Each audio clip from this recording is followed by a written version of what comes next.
With British Prime Minister Lloyd George up against a wall, Lionel Rothschild and the Jewish Zionists offered the British a deal they couldn't refuse. "We'll bring the United States into the war as your ally and win the war for you," they said, "if you'll promise us Palestine." In April of 1917, President Wilson got the green light and declared war on Germany. In return, the British government wrote the famous Balfour Declaration and addressed it to none other than Lord Lionel Rothschild. The declaration promised Palestine and Israel to the Rothschild Zionists. In 1817, Lord Allenby conquered the Holy Land, and the Jews were promised a national home in Palestine by the Earl of Balfour, a policy endorsed by Woodrow Wilson and by the League of Nations, which made Palestine a British mandate. According to author Simon Schama, the Rothschilds own 80% of the land of Israel. Even the flag of Israel flies the hexagram symbol from the Rothschild family's red shield. The Rothschilds bought Reuters in the 1800s. Reuters then bought the Associated Press, which selects and delivers the same news stories to the entire world, day after day. They have controlling interest in 3 major television networks and easily avoid media attention since they own it. Until recently, they owned and operated England's Royal Mint and continue to be the gold agent for the Bank of England, which they also direct. They also fix the world price of gold on a daily basis and profit from its ups and downs. Over the centuries, the Rothschilds have amassed trillions of dollars worth of gold bullion in their subterranean vaults and have cornered the world's gold supply.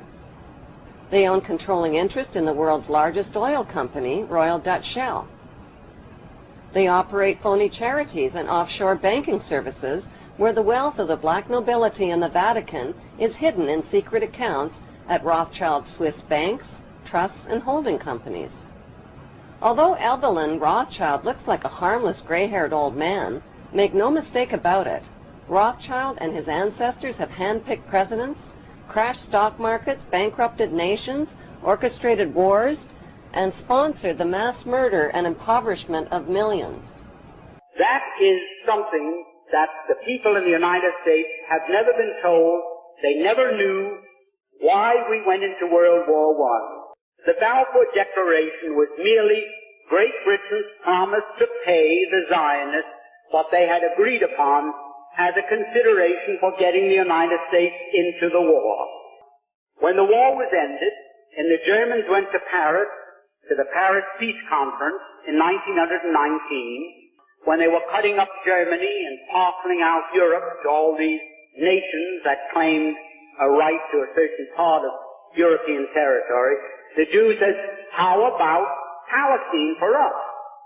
And they produced, for the first time, to the knowledge of Germans, this Balfour Declaration.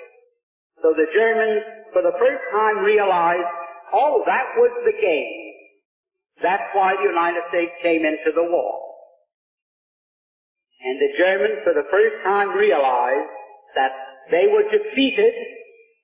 They suffered this terrific reparations that was slapped onto them because the Zionists wanted Palestine. And they were determined to get it at any cost. When the Germans realized this, they naturally resented it. Up to that time, the Jews had never been better off in any country in the world than they had been in Germany. The Jews were doing very well in Germany. No question about that.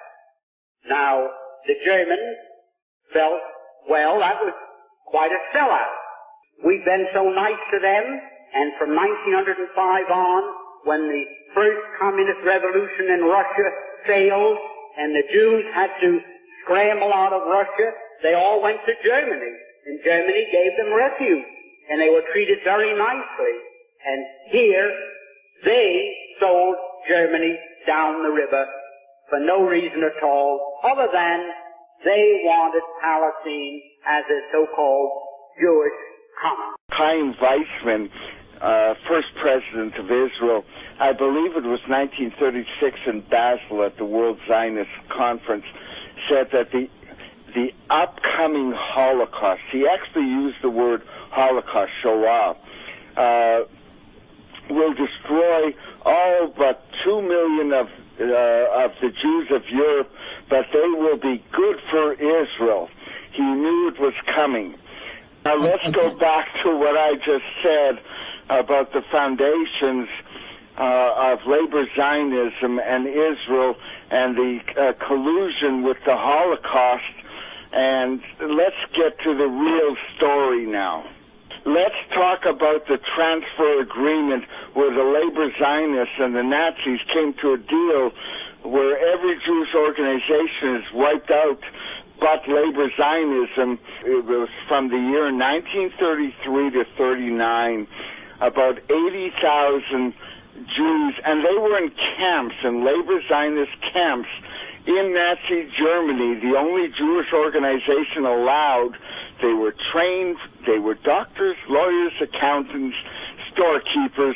They were trained to be farmers.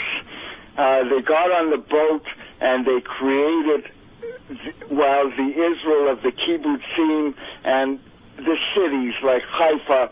They were all German Jews. Yeah, now back then, some of the Jewish community wanted to boycott Germany, something which could have helped to suppress the Nazi regime. But the leaders of the Zionist organizations, they didn't want the boycotts to go on because of this agreement.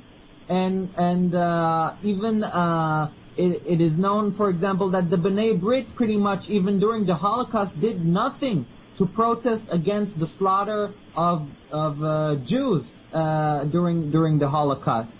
Now that's about right. That's a pretty good summation. Now I'm going to add another subject.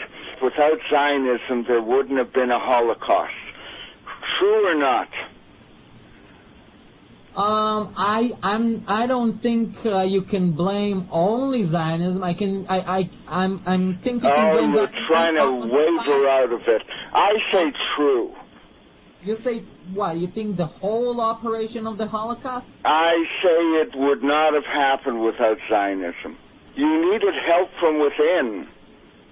Live on Channel 5, this is the 10 o'clock news with Deborah Norville.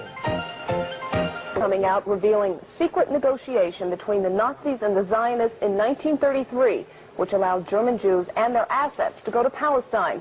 Rich Samuels joins us tonight with the story of the controversy behind the book and the author's struggle to write it. Rich? Deborah, with the rise of Adolf Hitler to power in the spring of 1933, the Jews of the world were faced with a dilemma. They could raise a cry of protest, a cry few would heed, or they could make a deal with Hitler, a deal that would bring a step closer to their dream of an independent Jewish state. American Jews marched calling for the boycott of all German exports. Jews throughout Europe echoed that call. So did Jews everywhere. But a group of Zionists at the same time was quietly negotiating an agreement with the Nazis to allow the immigration of German Jews and the transfer of their assets to Palestine. That deal, reported in August 1933, was the transfer agreement. Palestine, sparsely settled by Jews at the time, was radically changed as a result. I lived in Palestine from 1933 to 1936, and we saw every week transports of German Jews coming to settle in Palestine. German Jewish settlement of Palestine was, for a time, official Nazi policy. These photos of Jewish life in Palestine, along with a lengthy text, appeared in 1934 in the Berlin paper Der Angriff. A Nazi Visits Palestine was the title of the multi-part series. A medal was struck by Goebbels in commemoration. On one side, the swastika. On the other, the Star of David. Hitler demanded one concession for the transfer agreement, that the call for a boycott of the Reich, raised by Jews here and elsewhere, be rejected by the Zionists. The Zionists made that concession. And so, while Nazis were marching in Germany, and while Jews were marching here, diplomacy was running a more important story. In the Mediterranean, where the dream of a nation-state for Jewish people came a step closer to reality. The story in this book some will find hard to accept. A lot of people ain't gonna like when they hear what I'm about to say. But there's a man who these people madman. These people that I'm talking about told us that this man was a satanic agent. He was a mass murderer. Convinced the world that a man named Adolf Hitler was a madman. And we all grew up understanding that Hitler was a tyrant, that he was a madman. But I'm going to be honest with you. After doing some research on this, I found out, and this is my opinion, that it was these liars and deceivers that Adolf Hitler was trying to cleanse the world of.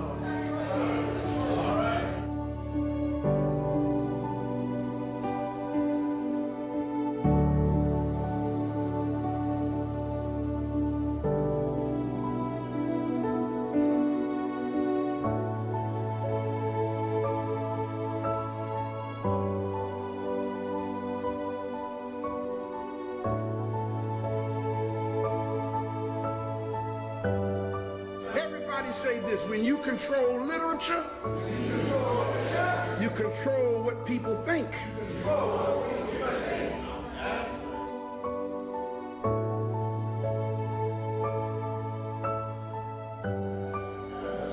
There's a statement that says, "And you shall know the truth, and the truth will make you free."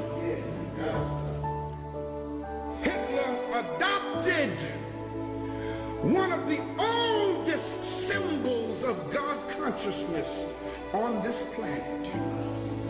It's called the swastika.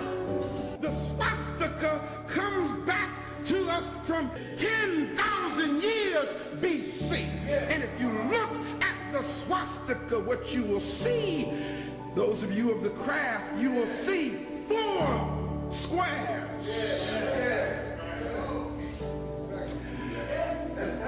Representing 90-degree angles. You multiply 4 times 90. You come up with a perfect circle of 360 degrees, which represents the sun, the giver of life. So the swastika was actually an ancient Kemetic symbol that represented God consciousness.